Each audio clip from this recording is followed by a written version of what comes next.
Flexible Dieting 101. Today we're going to be talking about macros. You may have seen on Instagram, hashtag IIFYM, if it fits your macros, wondering what that means, how it contributes to weight loss.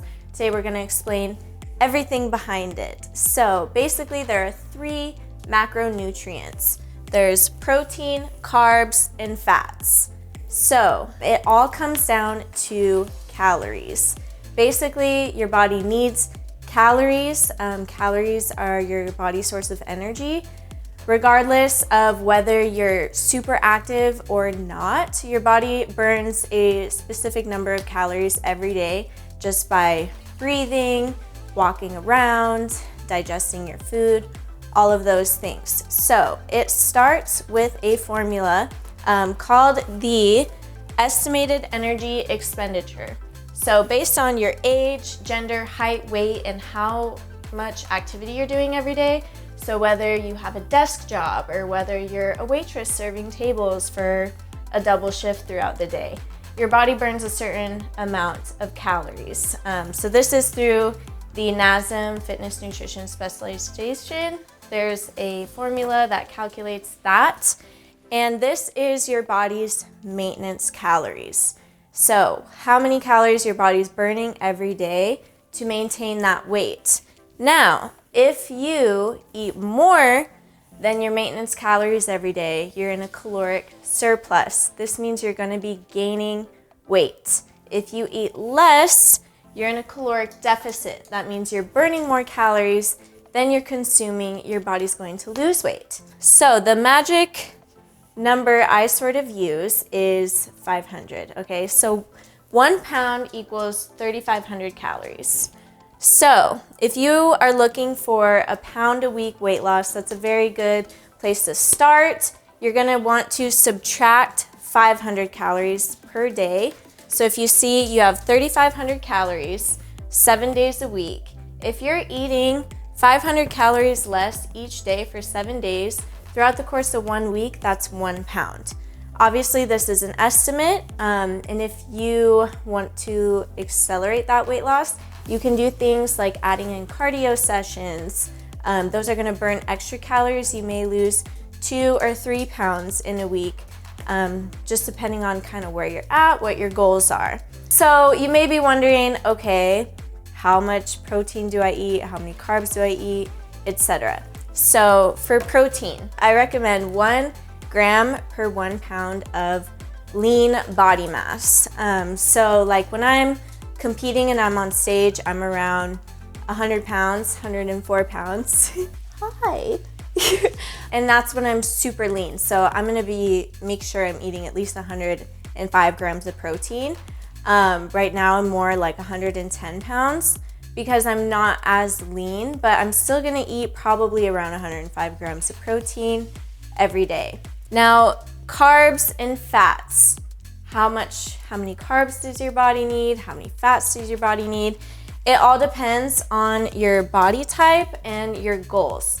So some people are really tall and just really skinny and naturally lean. And they may have a great time losing fat. Their body just naturally burns fat very easily, but they may have a harder time gaining muscle. So their body's gonna need more carbs than someone like me who's very small, very petite. Yes, I need to build muscle, but I don't wanna pack on a lot of fat because my body will gain fat easier. So I'll have less carbs than someone who's maybe 6 feet tall, very lean.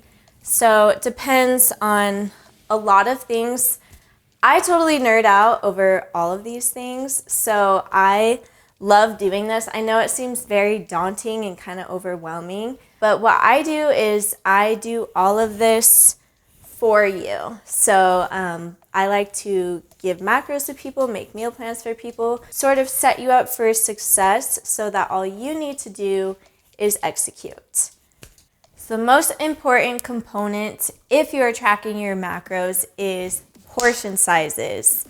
You are going to want to weigh and measure everything. And this food scale right here is gonna be your best friend. You can get a food scale like on Amazon, at Walmart for like 10, 15 bucks. The reason it's so important to measure is because most of us eat way too big of portion sizes. Like if you go out to a restaurant, your plate is gonna be enough for like 3 meals and you'll probably eat most of it in one sitting.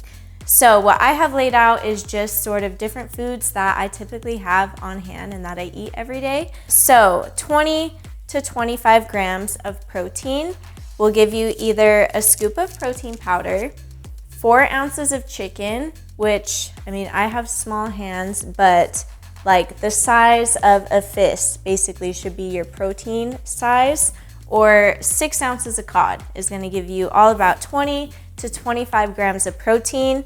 If I'm eating 5 meals a day and I have that in each meal, I'll be able to hit my protein goal for the day.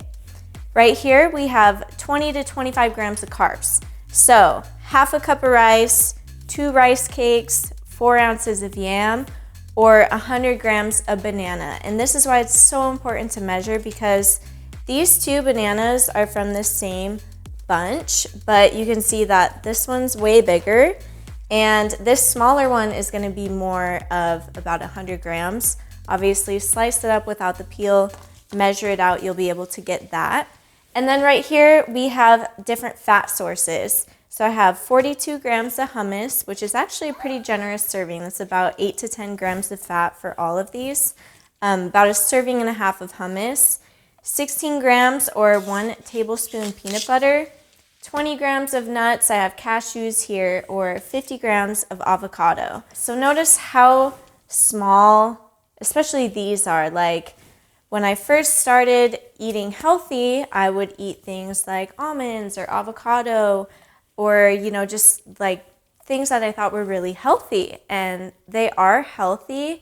However, they're high in fats, which is high in calories. And remember, we're focusing on our calories. If fat loss is our goal, we want to be in a deficit. So I probably won't be eating a ton of nuts because that's going to be really, really high in calories. So learning portion control, tracking your food. A couple tips if you're just starting, you're new to tracking macros, is start with a meal plan. So eat the same thing every day and have that meal plan fit your macros so that you know if you're eating these meals, you're hitting your numbers. Once you get tired of eating those things, try to switch it up a little bit. Instead of eating rice, you know, eat some sweet potatoes, or switch up your protein sources. You can do different things like ground turkey instead of chicken, but you just have to be aware that ground turkey has more fats in it than chicken does. So I always say it's sort of like you have this puzzle and your food is just piecing together the puzzle so that you can choose to eat what you want as long as you measure it out, portion control, and hit your numbers every day. So I hope this video helped you. Thank you so much for watching. If you found it helpful, please share, spread the knowledge to everyone, and thank you so much for watching.